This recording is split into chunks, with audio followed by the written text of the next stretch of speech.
강남구에서 시행하고 있는 격려제도가 적법한 것인지 위법한 것인지 논란이 있는 것 같습니다. 그 점에 관해서 오늘 몇 말씀 드리고자 합니다. 먼저 우리 헌법은 지방자치제도를 보장하고 있습니다. 이 헌법이 보장하는 지방자치제도는 자치단체 장이 갖는 인사권의 보장도 포함합니다.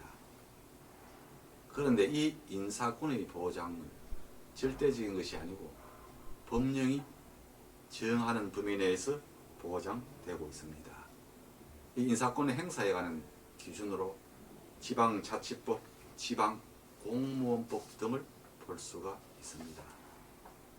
현재 강남구에서 시행하고 있는 격려점수 제도는 지방공무원 법령상 규정된 인사제도와 약간의 차이는 있습니다만 지방공무원 법령 등에서 정하는 원리 원칙을 기본적으로 수용하고 있기 때문에 법적 근거가 없는 제도라고 말하기는 어렵습니다.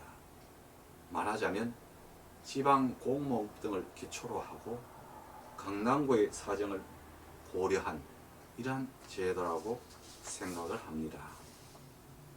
설령 지방공무원법 규정과 약간의 미세한 부분의 차이가 있다 하여 위법이라고 주장하는 견해에 대해서는 다음과 같은 반론을 말씀드릴 수 있다고 생각합니다. 우리 헌법은 지방자치단체의 장에게 인사권을 부여하였다는 점, 지방자치의 정신, 널리 강하게 보장되어야 한다는 점, 정부는 단순히 후견적, 지도적 입장에 머물러야 한다는 점 등에서 볼 때 지방공무원 법령에서 정하는 기준은 하나의 가이드라인 내지는 하나의 방침 규정이라고 생각을 해 봅니다. 그런데 문제는 설령 지방공무원 법령상 규정된 조항이 훈시 규정 내지는 방침 규정일지라도 현재 강남구에서 채택하고 있는 격려 제도 그 자체는 합리적이고 타당한 제도라고 볼 때 적법성이 담보된다고 생각합니다. 현재 강남구가 시행하고 있는 격려 점수 제도를 본다면 저희 판단으로는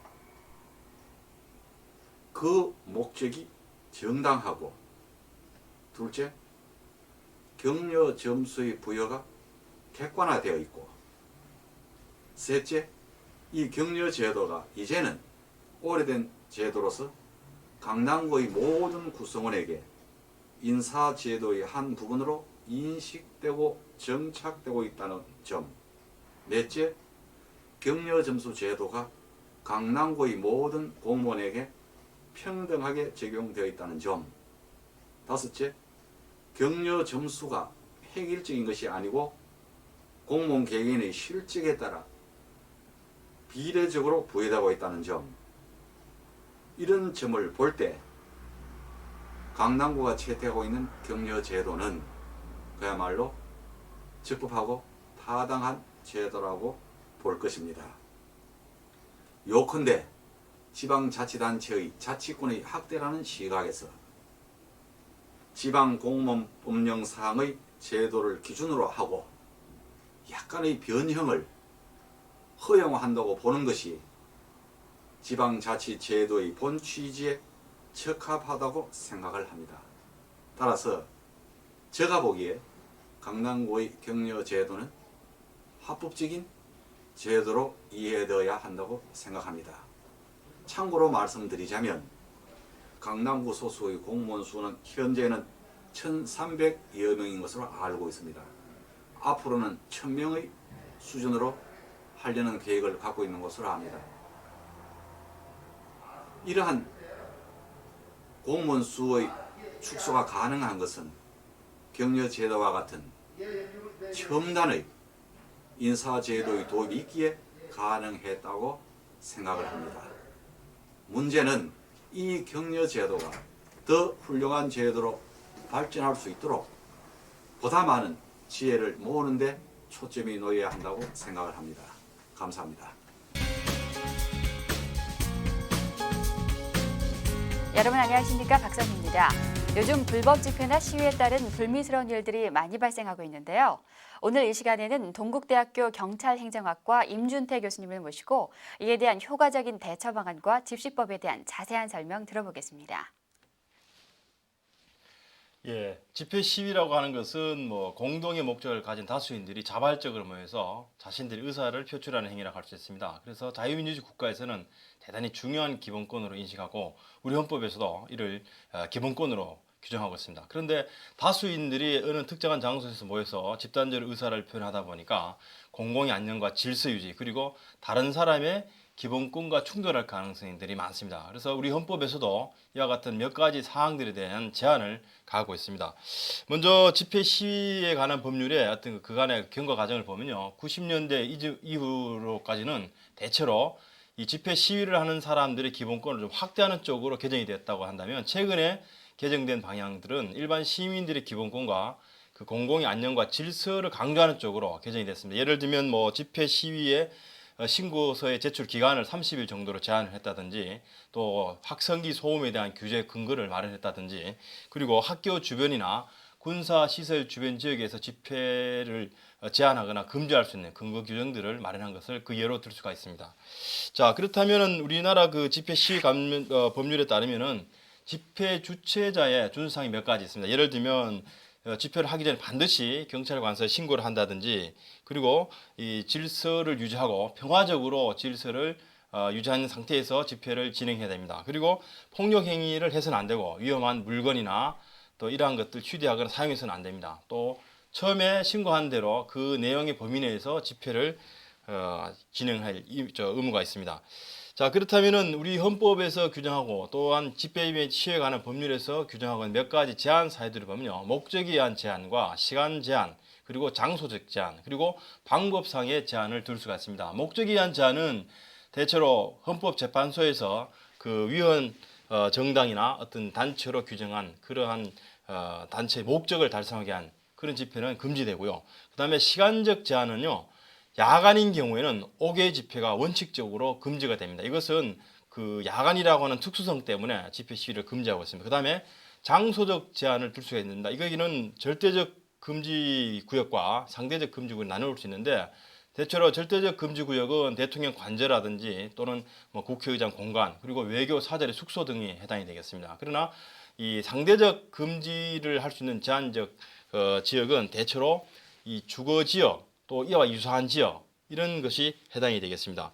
이 주거 지역이라고 하는 것은 집회 시위에 관한 법률에서 바로 규정하지 않고 국토의 계획 및 이용에 관한 법률에서 규정하고 있습니다. 예를 들면 주거 지역이라든지 또 상업 지역, 공업 지역 이렇게 구분하고 있고요. 그 시행령에서 주거 지역을 좀 더 구체적으로 규정하고 있습니다. 예를 들면 전용 주거 지역이나 일반 주거 지역, 준 주거 지역으로 구분하고 있습니다. 그래서 이러한 주거 지역에서 일어나고 있는 집회 시위의 경우는 그 지역 내에 살고 있는 거주자나 어떤 시설물의 관리자가 적극적으로 요청하는 경우에 경찰이 개입할 수 있도록 그렇게 근거가 마련됐습니다. 기타 이와 유사한 지역이 조금 문제가 되는데요. 이 부분은 법률에서도 조금 더 구체적으로 규정이 되고 있습니다. 예를 들면 주택 또는 사실상 주거의 용도로 사용되고 있는 건축물이 있는 지역 및 이와 인접한 공터나 도로 등을 포함한 장소다라고 규정하고 있습니다. 그래서 대체로 사람들이 거주하고 있는 지역이라면 이에 해당된다라고 할 수가 있습니다. 자, 그다음에 방법상의 제한은 기본적으로 폭력 행위를 수반하고 있는 그런 집회는 원칙적으로 금지가 되겠습니다.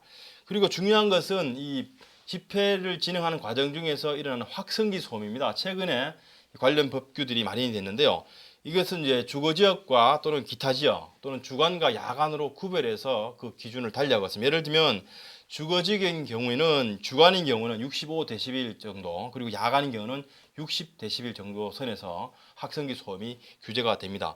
이 확성기 소음에 대한 측정은 경찰 공무원이 하게 되고요. 또 측정 방법은 그러한 소음의 피해를 받고 있다라고 주장하는 사람이 거주하는 건물의 외벽 약 1m에서 한 3m 정도 떨어진 지점에서 측정하도록 되어 있습니다.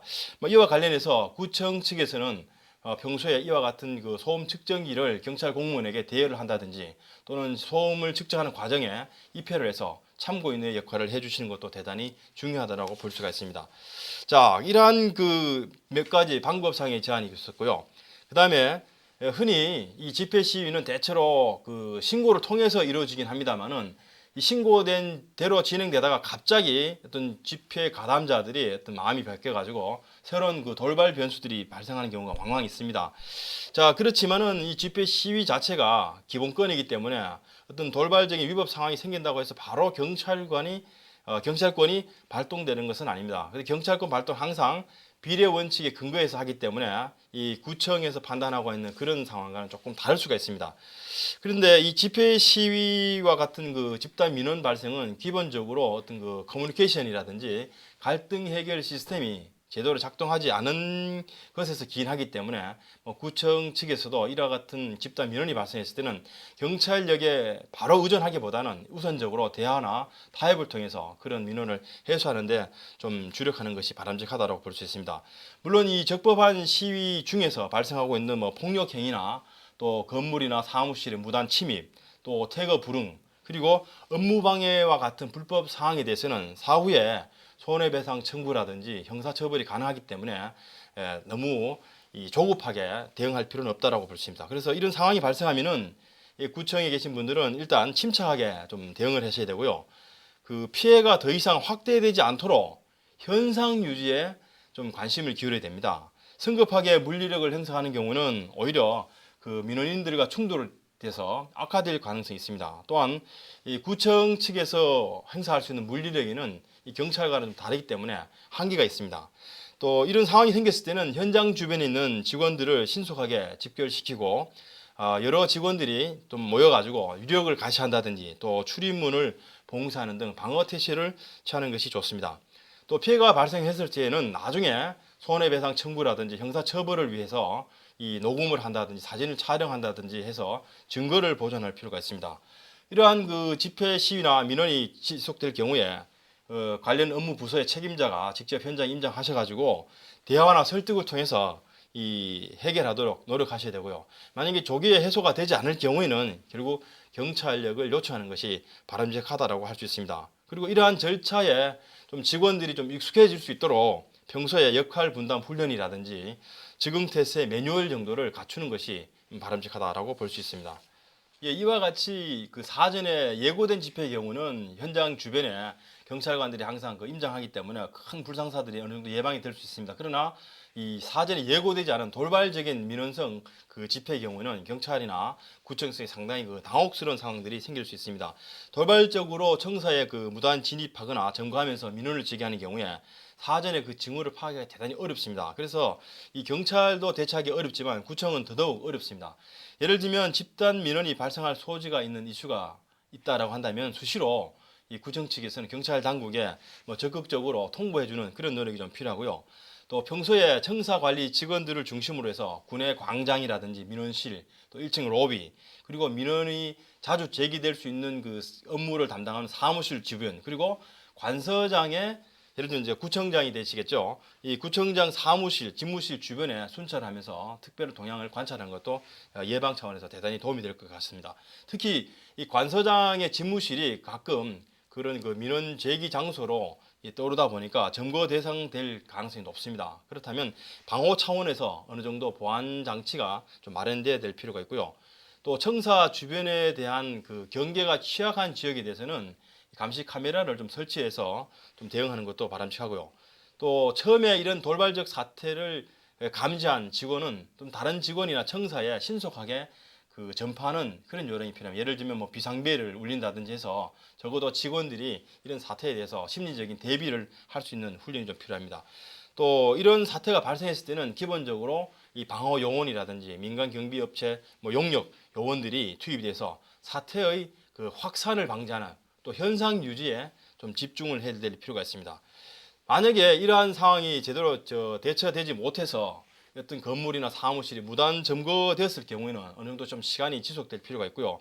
민원인들과의 어떤 그 물리적 충돌을 피하는 것이 좋습니다.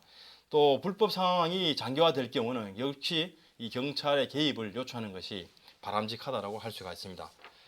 자, 그렇다면은 일반적으로 이와 같은 집회 시위와 관련된 그 구청에 계신 분들이 좀 유의해야 할 몇 가지 사항들 제가 좀 말씀드리면요. 먼저 그 집회 시위를 제재하는 과정, 예를 들면 민원인들이 과격하게 사무실에 진입했을 경우에 그런 과정에서 물리력이 조금 동원이 되다 보면 자칫 잘못하면 이 구청 소속 공무원들이 이 폭행 혐의를 뒤집어 쓰는 경우가 있습니다. 그래서 상당히 좀 유의를 하셔야 되고요. 집회 시위에 가담하고 있는 분들이 여성이나 어린이, 노약자, 심지어는 뭐 장애자 같은 분들도 많이 집회를 하시는데 이런 경우에는 가급적이면 여자 직원들이 1차적으로 뭐 대처하는 것도 좀 좋은 요령이 될 것 같고요.